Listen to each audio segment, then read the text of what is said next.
Extending this lead even further. And boy, it's been a while since I've seen a team struggle this badly in the first half. I think all they want to do is get to the locker room, try and regroup, and come out to start the third quarter. But if things don't improve fast then, I think the backups get a lot of play in the second half.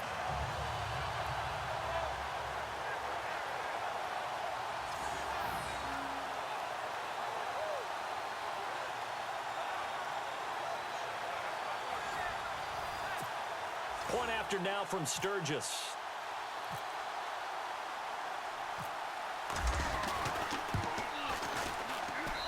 And he's been a busy man, 5 for 5 now as he knocks another one through to extend the lead. A heck of a play there defensively, getting the interception, navigating his way into the end zone for the touchdown. So they throw the pick six. They'll get another shot at it now as this one's in the air. This will be fielded on the back line of the end zone. And from back there, a wise move. He'll just sit on this one, and it'll come out to the 25.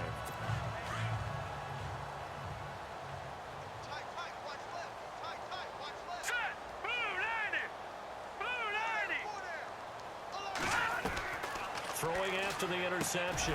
Savage. And Miller with it over the middle.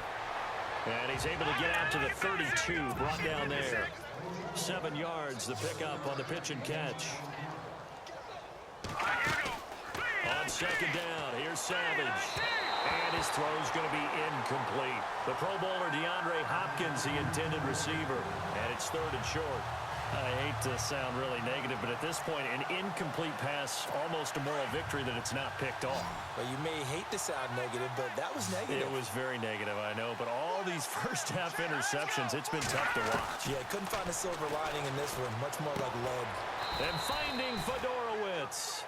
And he's got the first before he's brought down at the 39-yard line. It'll go as a gain of 6 that time, and it moves the chains as well. Underneath for Miller. And getting this just shy of midfield. They'll spot it at the 49. Now the Texans will burn the first of their timeouts as they get the stoppage with a little over 50 seconds to go in the first half.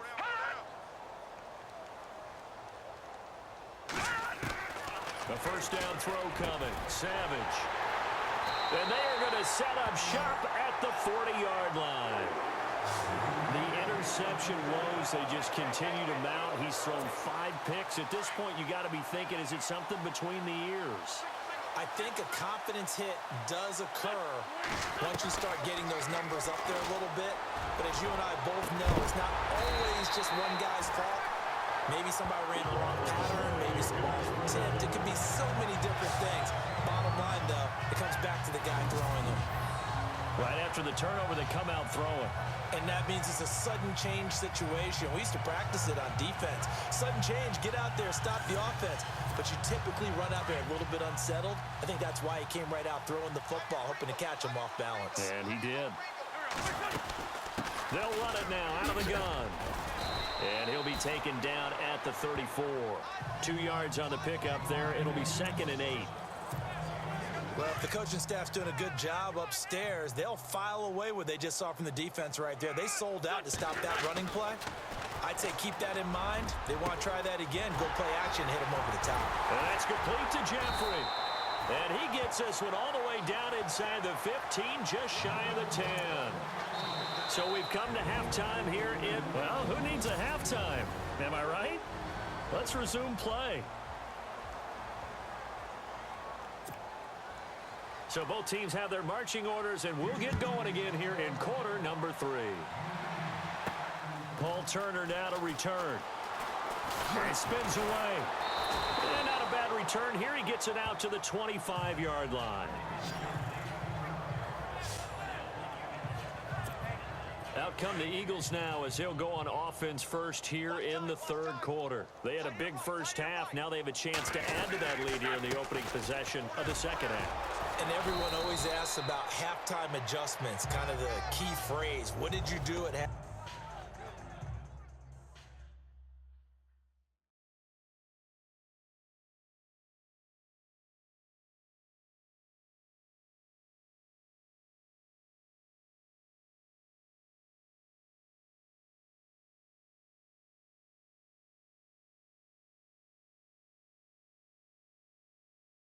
halftime. Well, the way they ran offense in the first half, I think they were very calm, congratulatory, but also what they were saying is don't expect them to be the same on defense. They'll be the ones making the adjustments. Let's see what they do, and we'll attack accordingly. And we'll see how. LeGarrette Blount, he's at the 40, past the 20. Touchdown, Philadelphia.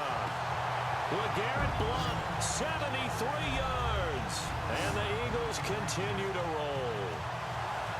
Well called, well blocked, and then he just made a great play. As an athlete going a long way. Yeah, how about the suddenness to it? Just getting there and taking off and going.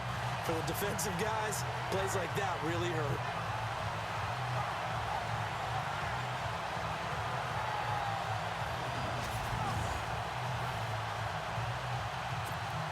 Now Sturgis on to add the extra point.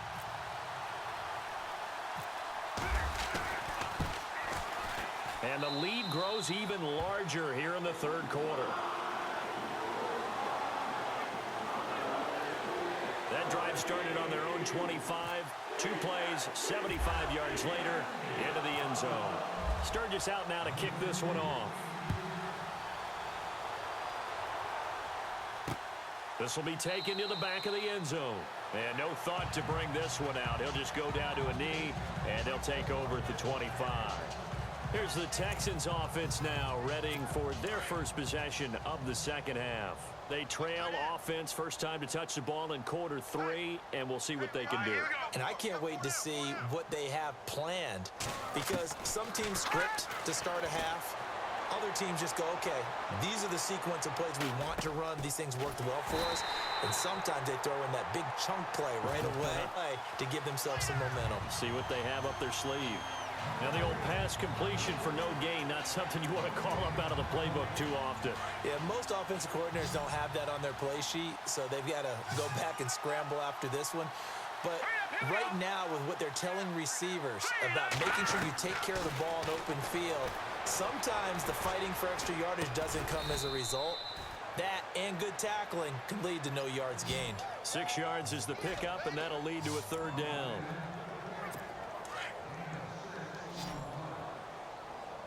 It's a game of matchups, and that's why you take your receivers and move them around a bunch, especially your best guys. And when they work out of the slot, you often hear the coaches talk about how great it is because you can break in. That makes it hard to defend. 9 yards on the pickup there, and it keeps the drive alive. Well, that's what you're looking for when you want to throw the ball downfield. You want one of those guys who can play out on the perimeter, can play out wide, who can not only get open, but when they're covered, can uncover themselves downfield and create catches. And it's incomplete. Took a shot, couldn't connect. Brandon, at least there's one bright side to that incompletion. What's that? It wasn't an interception. Wow. You're a nice guy. That was kind of savage. But correct. No pick, just incomplete that time. On 2nd and 10, Savage completes it to Miller. And he'll be taken down at the 46-yard line. The reception good for 7. It's third down. When you see zone defense and you know you've got a drag route on as your primary call, you've got to be really careful as a passer about how far you let your guy go because he might wander into some tough coverage. Now let's go. Savage on 3rd. And he's got the completion to Hopkins. And he's able to get the first before he's taken down at the 36. Texans passing game in rhythm right now, picking up another first. Has a pretty good throw on the curl route there. 3rd down, and they pick up a first. Defense should be aware for that, right? They should be aware, but it was so hard sometimes. Yeah, it's not easy. Because when they sell that route really well, you think they're going upfield, then they curl back, show their numbers to the quarterback, and complete the play. And his throw here's incomplete. I know our vantage point might be a little bit better way up here, but that looked like an ill-advised throw to me. I didn't see anything open, and this play just didn't look right from the beginning. It did not. I thought he might get outside and just chuck it away. Dangerous pass, incomplete. And back to the air. Savage on 2nd down. The hook up on the right side to Hopkins. 6 yards is the pickup, and that'll lead to a third down. They like going to him in the slot. He catches another one. I think this comes under the heading of until they stop him, Why not go back to him? He has something going really well. Great working relationship with the guy throwing the ball, and they keep making the connection. Hopkins on the grab over the middle. And he gets this down to the 18. Good enough for a first down. Texans passing game in rhythm right now, picking up another first. He's been one of their few bright spots here this afternoon. And as you pointed out, so far he's gotten his. That's not been the issue at all. But the teammates, the other guys, they've been shut down. That's why the defensive guys have to feel pretty good, even though he's over 100 yards. Yeah, he topped 100 with that last catch. No gain on the play. It'll be second down. He's fumbled already once, Charles. I'm not going to say that that was in his mind there, but I'm sure that during some of these plays he is mindful of it. And once you fumble the ball, you know what your team tells you and your coaching staff?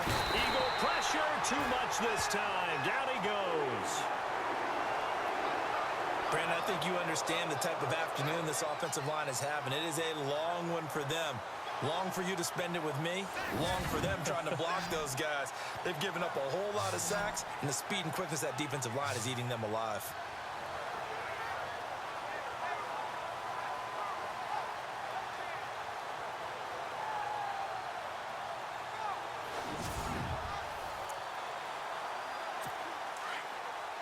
So after the sack of Savage, the Texans with a 3rd and long forthcoming. Savage from the shotgun snap. Wide open receiver complete.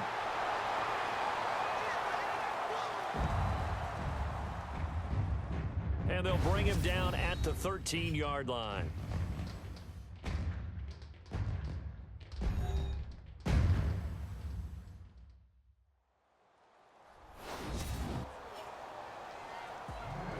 Welcome back. We are in the city of brotherly love, Philadelphia. And this is a blowout so far as we get set for the fourth quarter. A very one-sided affair.